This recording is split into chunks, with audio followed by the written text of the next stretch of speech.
Gilbert Thuénan, bonsoir. Bonsoir. Merci d'avoir accepté notre invitation. Avant d'évoquer le FLNKS et les composantes du front, faisons un point sur l'Union calédonienne. Après 3 mois d'émeutes, quel est votre constat aujourd'hui ? Non, d'abord, la première chose aujourd'hui qu'il faut dire aux Calédoniens, c'est qu'à maintes reprises, l'Union calédonienne a averti, l'Union calédonienne a alerté qu'il ne fallait pas jouer avec l'accord de Nouméa. 2 choses essentielles pendant tous ces jours-là, tous ces temps.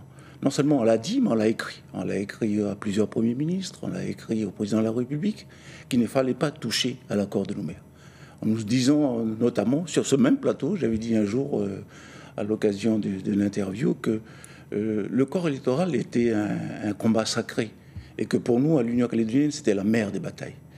Tout ça parce que le sujet, c'est celui qui devait in fine, mener ce pays vers sa souveraineté, construire ensemble avec toutes les composantes de notre pays. On a vu ce qui s'est passé, malgré ces alertes, malgré ces avertissements-là.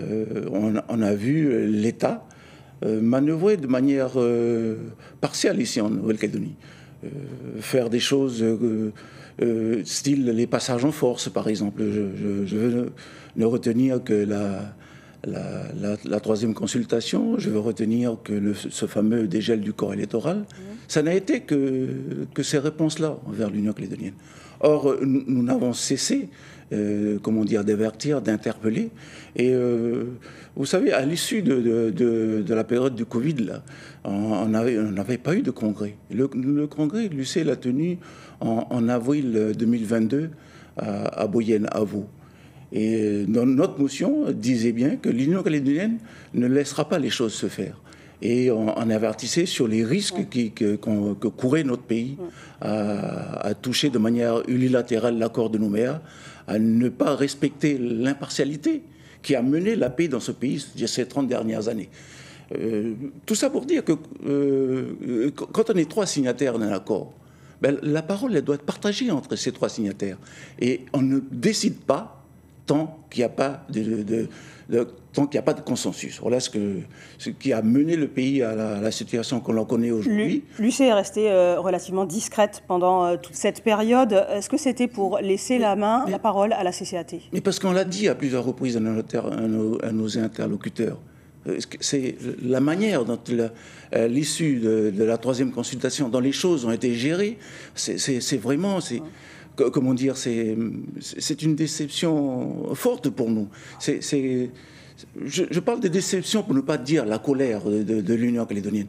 Parce que tout ça pour ça, avoir signé des accords qu'on a qualifiés d'accords de civilisation, puis en arriver à la fin à ce qu'on a connu avec les équipes que Macron nous a mis ici, c'était une décision... C'est-à-dire, mais avoir mis le pays...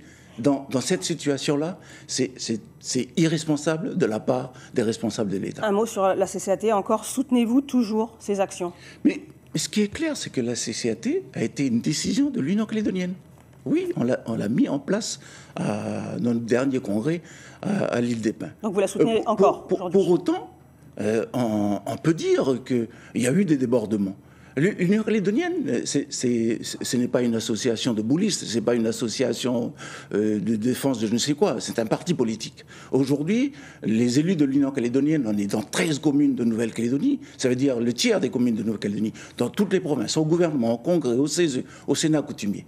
Donc nous ce que l'on dit, que c'est les débordements, ce sont des choses qu'on n'a pas pu éviter. Donc vous parlez mais pour autant, on ne cautionne pas ce qui s'est passé. On ne cautionne pas tout ça. On ne peut pas accepter le fait qu'il y a des entreprises qui ont été détruites, qu'il y a des sociétés minières, parce que nous, il y a beaucoup de nos gens qui travaillent dans les sociétés minières. Tous ces débordements, toutes ces dégradations sont arrivés à ce point-là. Maintenant, ça c'est du passé. Maintenant, comment faire pour reconstruire ? Mais que répondez-vous aux milliers de Calédoniens qui sont aujourd'hui, qui ont tout perdu, leur emploi, les services administratifs, médicaux Plus jamais ce qui s'est passé. Là, certainement, il y a des discussions qui vont se réouvrir prochainement, puisque le président Macron va devoir mettre un nouveau Premier ministre ou une nouvelle Première ministre. Il va falloir qu'on en discute là. Mais il va falloir qu'on discute différemment que ce qui s'est passé jusqu'à aujourd'hui. Toutes ces histoires-là sont dans notre dos. Maintenant, il faut regarder l'avenir. Et regarder l'avenir, de manière apaisée. Et nous, c'est ce que nous disons.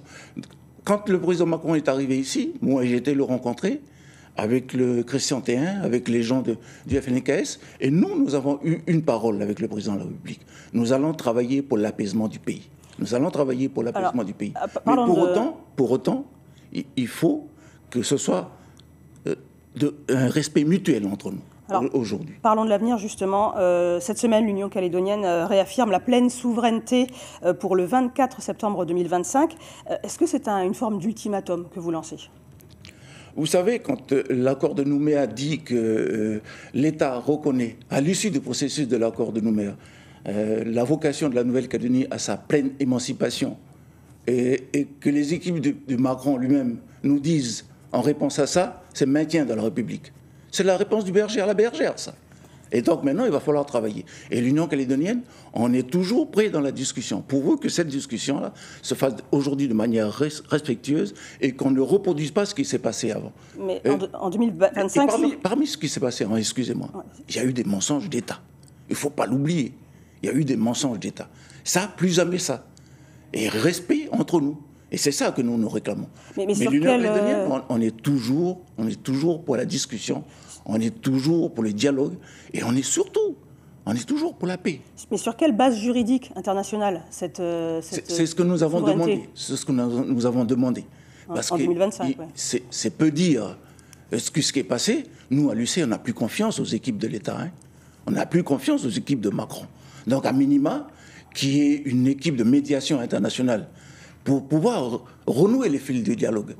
Mais ce dialogue-là, il faut le construire. Et c'est le sens de la décision que le FLNKS a prise à Kaimolo pour dire qu'on souhaiterait qu'une mission internationale soit mise en place pour que nous reprenions les dialogues sur de bonnes bases. Parlons maintenant du FLNKS, Gilbert Thuyennon. Il y a eu ce communiqué hier signé du maire de Pointe-Dimier, Paul Niaoutine, membre historique du PALICA. Il cible plusieurs relais de la CCAT.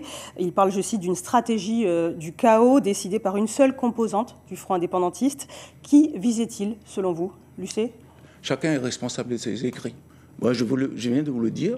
Nous, à aucun moment, quand on a décidé de la mise en place de la CCAT, l'objectif, c'était mobilisation politique et pacifique. S'il y a eu des débordements, on le regrette formellement. On le regrette parce que, voilà, on a mis notre pays ça a mis notre pays en difficulté.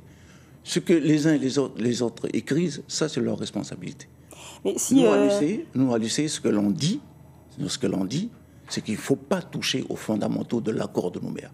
Parce que ces fondamentaux-là, ils ont été bâtis sur le sang, et sur le sang de beaucoup de nos militants. Et ça, il ne faut pas y toucher. Donc, avançons ensemble, avançons de manière intelligente, avançons de manière équilibrée et apaisée. Mais il y a des choses qu'il va falloir changer, quoi. Mais si l'UNI et le PALICA devaient suivre la position de Paul Niaoutine, est-ce que le congrès prévu samedi pourrait être maintenu ?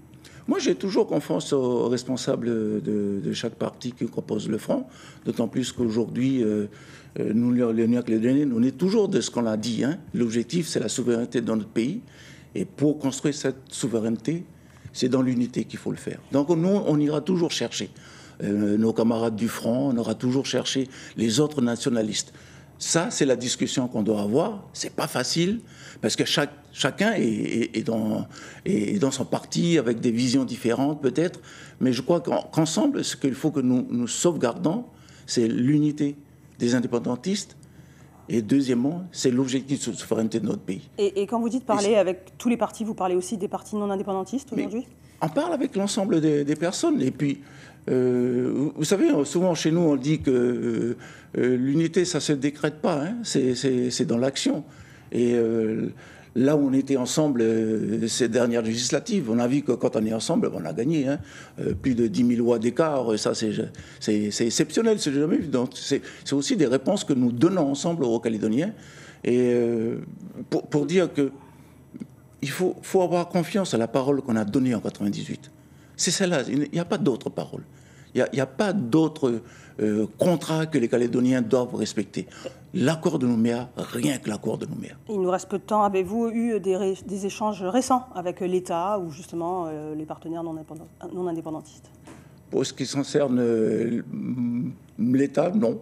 On discute, comme je l'ai dit tout à l'heure, hein, il y a une confiance qui est brisée, là, il va falloir la reconstruire, cette confiance-là.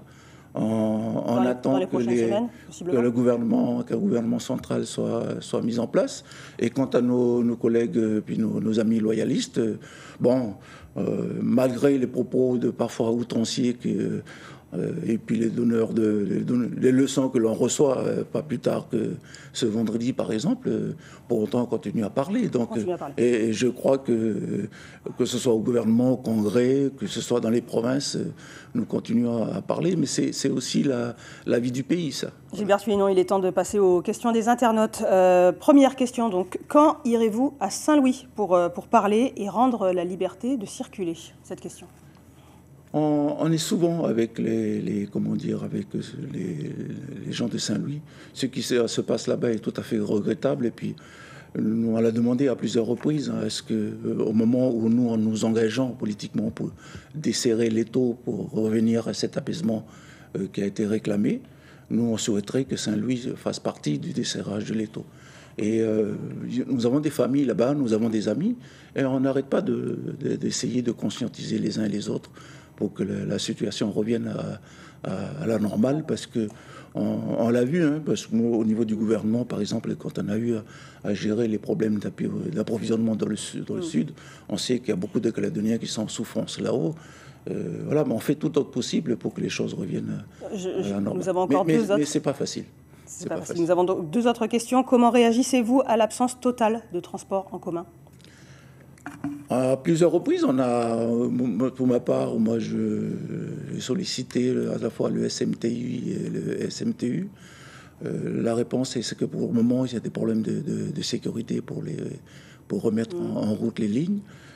Par exemple, les bus rails, c'est pas la peine qu'ils prennent la route avec tous les chicanes qu'il y a, tous les dodans, toutes les cordes qu'il y a sur les routes.